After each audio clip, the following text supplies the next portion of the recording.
So let's talk about what are known as dynamic table.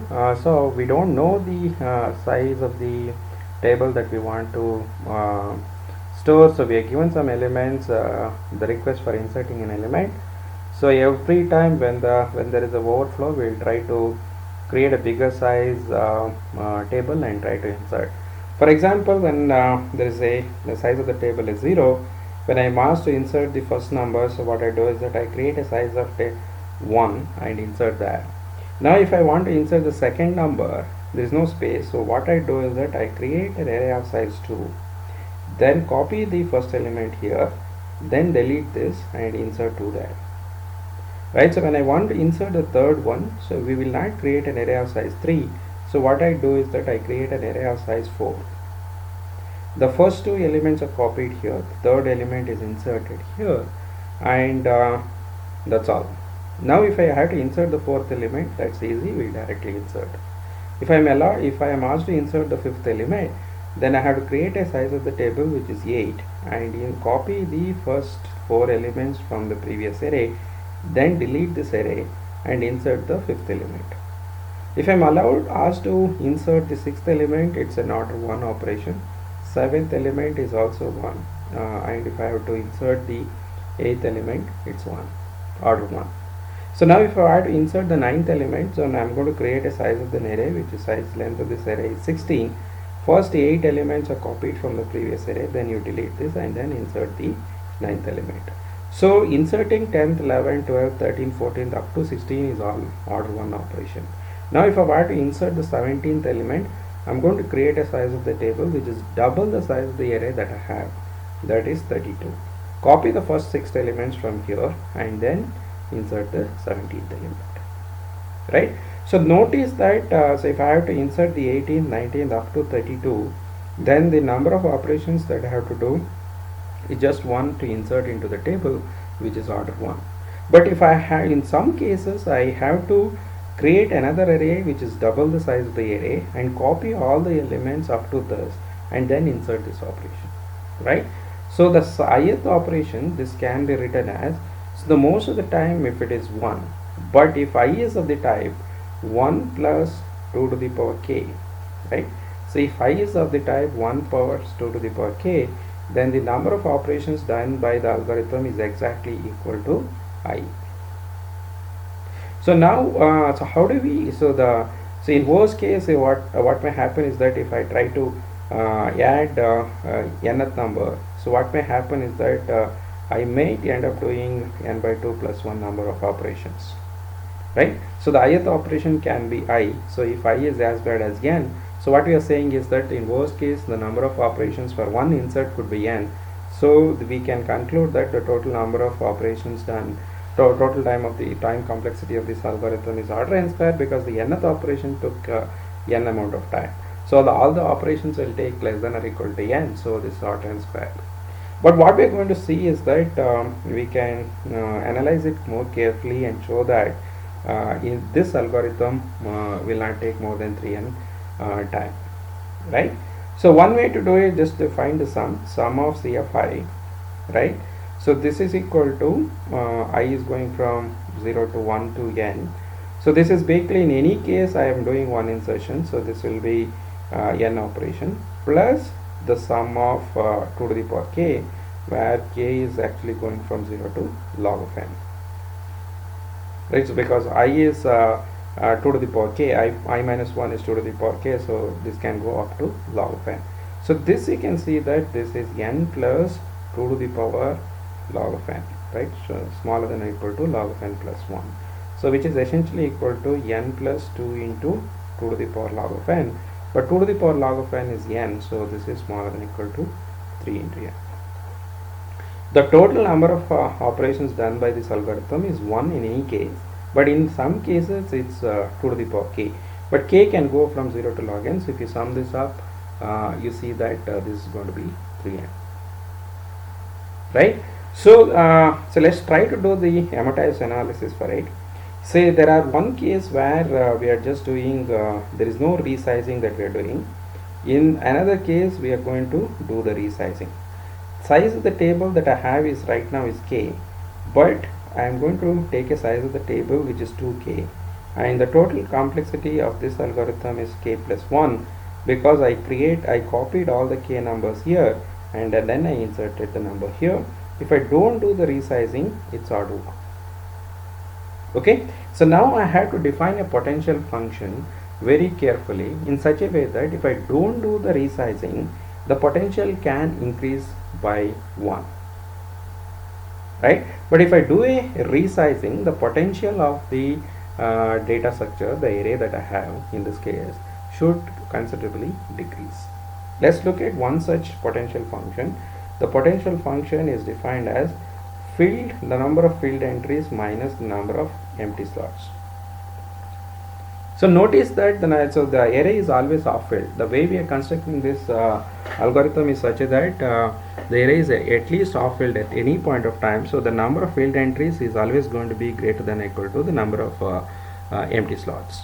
In the beginning, when there was nothing, so we said that we didn't have anything. So this is pi of empty slots is also 0. The number of filled slot is also 0. Pi of t of 0 is 0. Now let's look at what happens if I do the resizing, right? So if I don't do the resizing, right, so then actual cost of the operation is 1. Okay, so the number of filled entries will increase by 1, whereas the number of empty slots will decrease by 1. So the change in potential is 2. When I do not do the resizing, I directly add into the table. If I directly add into the table, number of filled entries in the table will increase by 1. So the number of empty slots will decrease by 1. Right? My potential is filled minus the empty. So what it will happen is that the total change in potential is plus 2. Right? So if I don't do the resizing, the amortized cost of the operation is 3. Let's see what happens in the case if I do the resizing. The assumption is that I am doing resize of k, so the actual cost of the operation is k plus 1, right, plus the change in different potential. Let me write down the potential after the operation. So after the operation, the number of filled entries is k plus 1, the number of empty slots is k minus 1 minus k minus 1, because the size of the array is 2k. I have already filled k plus 1 of them. So k minus 1 of them are empty slots. So the potential before the operation was the number of filled slots was k and the number of empty slots was 0. If there were empty slots, then so what I would have done is that I would filled it there. So there is no empty slot available. That's why so this entire thing. So I had to do the resizing. So to notice that this k and this is 2k minus 2k, all the k's cancel, right? So and what you get here is so the number of filled slots should have been k plus 1, right? So the number of filled slot is k plus 1, the number of empty slots is k minus 1, so this has to be k minus 1. All the k's will cancel, and this is a minus 1 here, this also is 3. So what this implies is that the potential will so the potential difference here is minus k plus 2, so which will minus 2 so the minus k plus 2, so this minus k will cancel with the costly operation, right? So we are defining the potential function in such a way that when I do a costly operation, the potential is decreasing considerably to cancel the costly operation. But when I do an easy operation, so what you can see here is that the potential actually increases by 2, so the actual cost of the operation is 3. So what we can conclude is that in any case, whether you are doing resizing or you are not doing any resizing, amortized cost of the operation is 3, which implies that if I do n such operations, sum of the n amortized cost is exactly equal to 3, and from the equations that we wrote earlier, the actual cost of the operation, if I do n operation, then this will be smaller than or equal to 3n. So the actual cost, the actual time complexity of this algorithm is theta of n. So there may be multiple potential functions for the same problem. We can look at one more potential function for the same problem. Let's consider the case. So we have to consider two cases. Let's say that where we are not doing the resizing or we are doing the resizing. The assumption is that so we created an array of size 2k, and the actual cost of the operation is k plus 1. So we could take the pi function to be uh, twice the number of elements, twice the number of filled elements minus uh, the size of the array.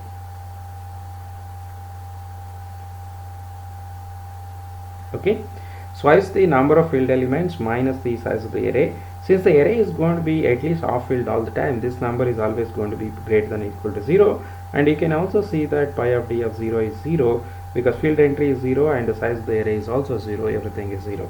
Now let's look at what happens if I do not do the resizing.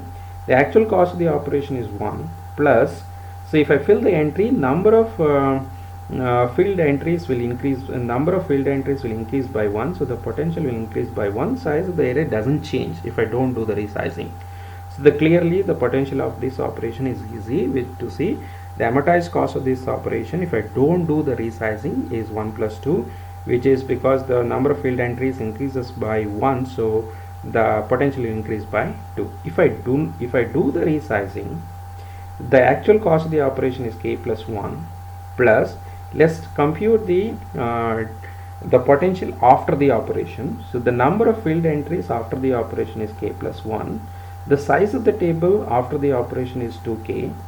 This is the potential after the operation, minus before the operation the number of field entries were 2k and the size of the array that I had was just k, right? So everything was filled, so I had to do the resizing.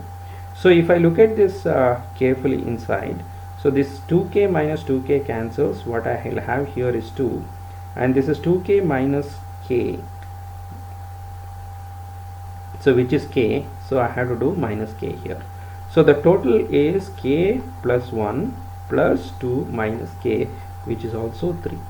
So as before, the amortized cost of this operation is 3. So the sum of the amortized cost for n operations will be 3n. Hence the sum of the actual cost of this operation is smaller than or equal to 3n if I do a sequence of n operations. If my algorithm knows how many elements that I'm going to insert, then it was order n, because I could straight away create an array of size or order n, and in every insert operation is 1. But we will use dynamic tables when we in advance we do not know how many elements are going to be stored in each of these arrays. So the compromise that we are doing is that we will grow the array, so we will not create an unnecessarily very large array. As and when the numbers are inserted, we are going to grow. The key technique here is that every time when I have to do the resizing, I will double the size of the array and copy the elements which were originally there in the old array and delete the old array and continue with this array. So what happens is that most of the operations are order 1, but once in a while when the number was of the kind 2 to the power k plus 1, we were doing I number of operations to insert a number. So we did an amortized analysis of it, and we saw that so we showed that amortized cost of each of these operations is 3. So the total complexity of this algorithm, which is the sum of the actual cost, is smaller than or equal to 3n. So we don't lose anything. So instead of order n n time, we are going to the amount of time that we are going to spend is at most 3 of n, which is not too bad. So again, we want to re-emphasize that when an algorithm does some operations which are costly and some are easy, we want to define a potential function so that if I do an easy operation, the potential can increase slightly, but if you do a costly operation, the potential should considerably decrease to compensate for the actual cost of the operation. So whenever we can do this, we can always do the amortized analysis to simplify the analysis. So notice that we are only using amortized analysis as an intermediate step. So at the end of this algorithm, what we are saying is that sum of the total cost is always smaller than 3n. One of the costs could be as bad as n, but if you add up n number of steps, the total sum will not be smaller than 3n. We cannot guarantee anything about so one of the operations, but if you look at a sequence of operations, the total sum is smaller than a good number, right? In our examples, it was linear time. Okay, we will come back to more examples in the next video.